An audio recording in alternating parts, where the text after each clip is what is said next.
offered you guys a 3-picture movie deal. I'm like, yeah, right. You know, it sounded like a movie deal. Like, we think like millions, like real millions. But, you know, so they gave us the first movie was Disorderlies. And Michael Schultz directed it and wrote it. And we went from there. We just shot the movie. We did like 4.5 months in California shooting that movie. We shot the movie not too far from the Playboy Mansion. So at nighttime when we're shooting, we can hear the music from the Playboy Mansion down the road. So that was crazy. Right. What happened to the third movie? The first movie didn't pan out the way they wanted it to pan out. I think it did like 3 million sales in the first week. Because I think Warner Brothers thought, okay, so they were successful in Crush Groove. Now we're going to see like maybe 10 million the first week or 15 million the first week. And they didn't see those kind of numbers. So it was kind of like they backed off from the project. Our second movie, me and Mark was writing a movie called Fat Tuesday. And it was about us chasing a werewolf in Mardi Gras. A guy turns into a werewolf. We trapped him in Brooklyn, but he got away. Now he's going to Mardi Gras. We're going to track him down there, and he's turned into, because Mark was into these werewolves and Dracula stuff all the time. So I'm like, all right, cool, I like it. So we started writing something for that. Then we got the call that said that Warner Brothers backed out the deal, whatever. So we're like, all right, cool. You know, but we would, you know, I hate to be the guy that be like, oh, we were the first to do this, first to do that, but we the first to star in our own motion picture, you know, as rappers. So I'm like, okay, we got that, you know, because Run DMC came out with Tougher Than Leather later on. So we're like, oh, no, we were the first, you know what I'm saying? So that was cool. Absolutely. You guys went on to put out Coming Back Hard in 88, On and On 89, Mac Daddy in 91. At what point did the Fat Boys decide to call it quits? Actually, it was after the On and On album. We broke apart from my manager, broke apart from my record label, and we went our separate ways. And we never broke up. We just like, you know what? We've been together since like 83. And here it is like going on 1990. And, you know, we've seen each other like every day. We were on tour like every year. I mean, we were on tour maybe 7 to 8 months out of the year, every day from 84 to like 1989 and ending at 89. So we're like, you know, we need a break, you know. So we kind of just took a break and we said we were going to make an album one day we'll make an album or whatever. And we never got around to it. But we were always cool. We always stayed in touch, always hung out with one another. It was just a thing where people was coming to us and saying, yo, y'all broke up? I'm like, who told you that? Everybody saying y'all broke up. No, we're together. CS3, you know what I'm saying? So we never broke up. We just got tired of the runaround, of pretty much of the, you know, the BS, the touring, the promotional tours, performing on promotional tours when we're just supposed to be promoting the album, but we're performing. And who's getting paid from that? So we started asking questions too, like, where's this money going? Where's that money going? And of course, you start asking questions, it's time to pack it up. Like, you know, they getting hip to the game kind of thing, you know. Buff passed away in 95. What kind of terms were you guys on before he passed? Was there talk of getting back together? Yeah. That never happened? Yeah, that was the big talk. That I went, Buff passed Saturday. I went to Buff's house Friday. I was at Buff's house Friday. I went to go visit him. And he was pretty much saying, yo, D, let's do this album. Like, yo, let's do this album. And there was talks of, Mark was saying that Puffy wanted in on the album. Dre wanted to do a cut. You know, so we had a lot of people want to do cuts on the album. And so I left his house, and he was in good spirits. You know what I'm saying? I mean, he had the flu really bad, but he was in good spirits about working on the album. Like he was kind of like saying to me, yo, I'm ready to do this. Because at first Buff was like, you know, I don't feel like doing no more. I just want to do my producing. I don't do no more Fat Boy stuff. And we was much on agreement with everything. We didn't want to do no more Fat Boy stuff anyway. But at the time, he was like, yo, let's do an album. We can do this. So, you know, went to, I got a call like maybe 2 o'clock in the morning from Mark that said, yo, Buff is not breathing. Rush over to the house. got in my car, rushed over. Yeah, that was it. You know. What's your relationship like with Marky D these days?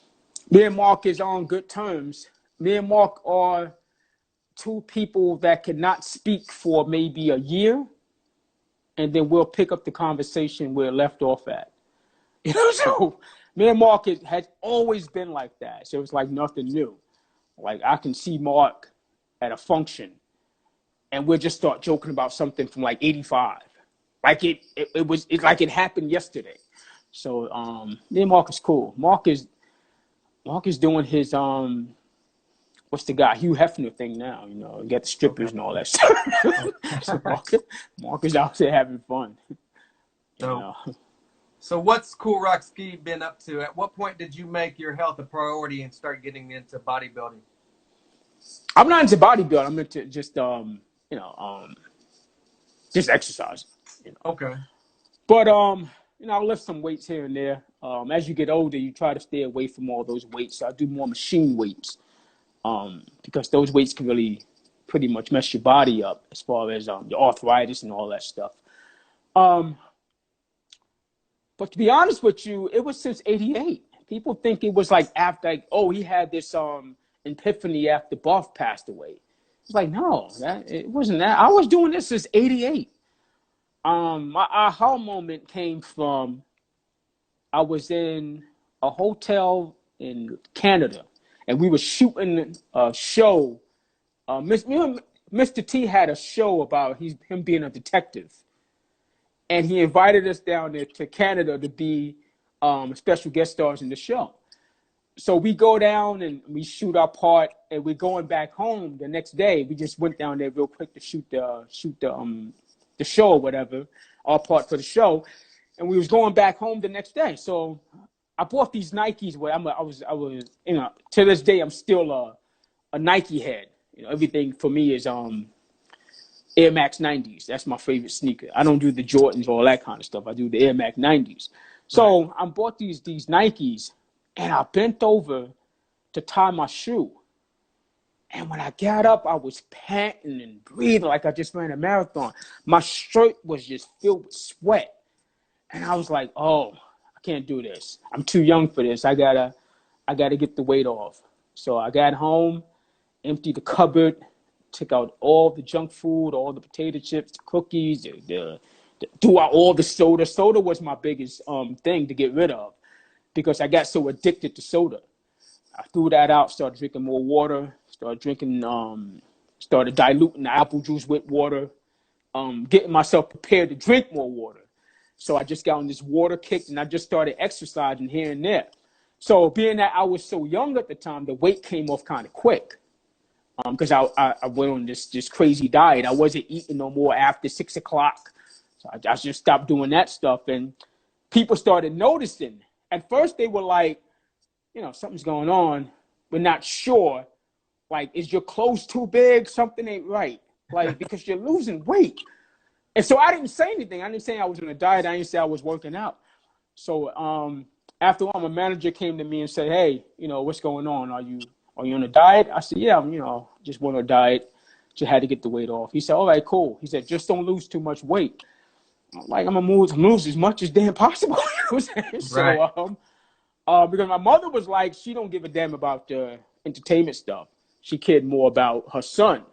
So she said, you know, I was hoping you come to me one day and say, I just want to get rid of the weight because you're too young for that. So I just started on that kick, and I never turned back after that. I never turned back. Like, once I did it in '88, we're in 2020. I never turned back to it. I didn't have a sip of soda since my last sip of soda was 2004. Wow. Yeah, I don't touch that stuff. You know what I'm saying? Mine was 15 minutes ago. And I mean, yeah, I mean, you know, so I don't blame people who was trying to stop from drinking it, and I don't blame people for drinking it because it is addictive. It's like cigarettes. I never smoked a cigarette in my life, so I can't tell a person you need to stop smoking that because I don't know the addiction they have to it and nicotine that's fueling their addiction. You know what I mean? So. Right. We got about 10 minutes before we get out of here. You dropped the solo EP in '09. Does Kool plan on making any more music? You know what? I just got off. Mark just hit me up yesterday on Messenger on IG. Mark got himself embroiled inside this battle with some guy. Some guy called him out, and he's dissing Mark. So Mark responded to him, and he hit me up, said, "Yo, get on this track with me, and let's do this. Let's just get at this guy." I'm like, dude, why'd you wait till 2020 to get into a damn rap battle? And I'm not gonna be part of that stuff, man. You crazy? He's like, nah, man, just give me a quick 16. I said, yeah, I'll get back to you. But so that was the extent of me getting back in the studio. It was short-lived. So, but a lot of people are saying, yo, just put a single out, see what it do. I'm like, well, if we put a single out, it's like we're gonna have to comply with what's going on now. Right. I don't rap like that. He doesn't rap like that. And it's like, it really makes no sense, you know. And I don't blame guys like a Rakim and Kane and all these guys for not coming back out, but just doing shows and pleasing the crowd that they had back in the 80s. Because if you come out right now, you're going to have to comply with what's going on now. And then you're going to be looked at, oh, you're too old to be doing that kind of style, you know. So what can you do? You know, you can't straddle both fences right now. So, yeah, it's like we was gonna do a song in the house. Remember the song from the Big and Beautiful album? And we was gonna remake that and just revamp it.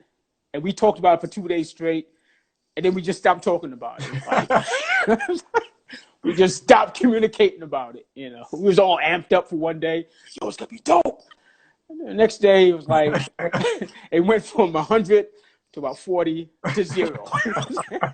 Realized it was a bad idea. It was a bad idea. Like, let's just leave the song the way it is, you know.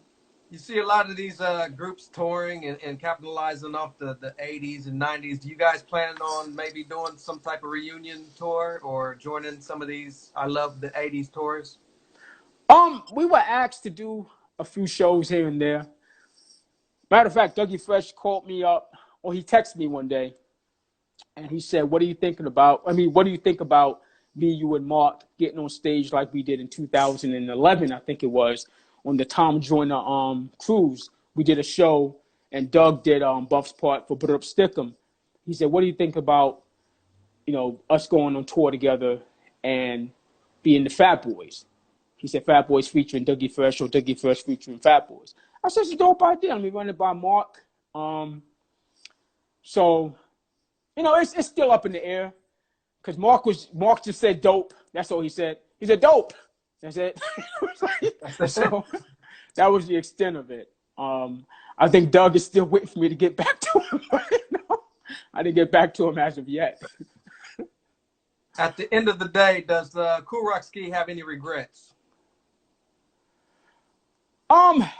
I think everything was ordained. Everything was there for a reason. I just wish we would have paid more attention to what was going on, but we couldn't because we were so young. Our parents knew nothing about the business. When we got into the business, we was only like 16, 17 years old, going on 17. So we couldn't sign anything. Our parents had to do all the signing. So it was like they were like fish out of water. They knew nothing about the industry. I just wished as we got older, we would have paid more attention to the business as a side from just doing shows and doing videos and just hanging out and doing tours.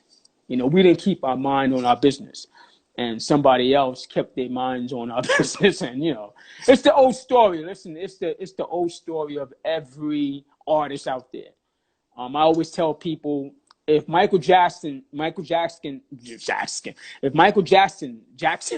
can get ripped off, then Fat Boys can easily get ripped off. So, you know, that's just the way it is. We got about 5 minutes before we get out of here. We're going to get into a couple fan questions.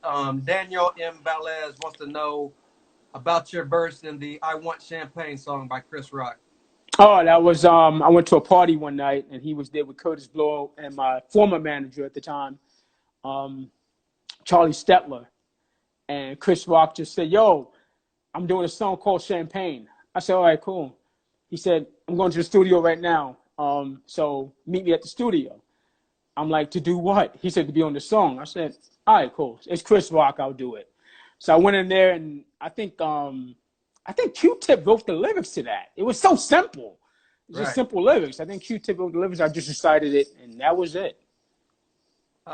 Cake Mac wants to know, will we ever see some retro Fat Boys action figures?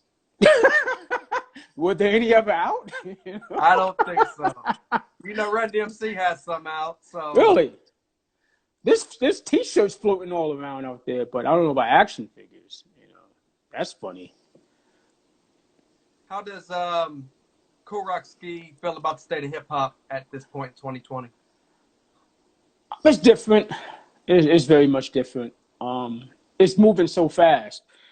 Nobody's developing any artists anymore. It's like they just put them out there. And a lot of these artists right now can do a lot of this stuff on their own anyway. You got YouTube, you got IG, you got Facebook. So it's pretty much, you don't really need a record company to back you. I mean, record companies are becoming extinct anyway. So the music right now is just so redundant. The lyrics are redundant. But you still got some out there who's still doing some pure hip hop. The usuals, the J. Cole's, Kendrick Lamar's, Eminem is still doing this thing. The Locks is still together, So Busta is coming out with a new album. So people are still doing some good hip hop out there. Cool. Well, this has been episode 24, and let me tell you, it was a pleasure talking with you. Like I said, I remember being a kid with a 12-inch riding around the neighborhood with your album, and to talk to you today has been definitely a highlight of my life. So, thanks for having me, man. For sure. Is there a message you want to leave your fans and some social media to follow you at? Yeah, actually, I have a podcast called the 360 University Podcast with DJ 360 and myself, Kool. It's available on Spotify, Anchor, all Android devices. So just look out for that. We're on our 15th episode right now. So, we got picked up by Spotify, which is pretty good. So we're going to do a YouTube channel next. And so some good things coming up with that. Well, Other than that, I'm just chilling. Thank you for everything you've done for the culture. Without groups like you, I don't think any of this today would be possible. Oh, thanks, man. Thank you so much for joining me this evening. This has been episode 24. That's Kool of the legendary Fat Boys. I'm the journalist Sin-seer, and we are out of here. Thank you so much. Peace. All right, Peace. Man. Peace.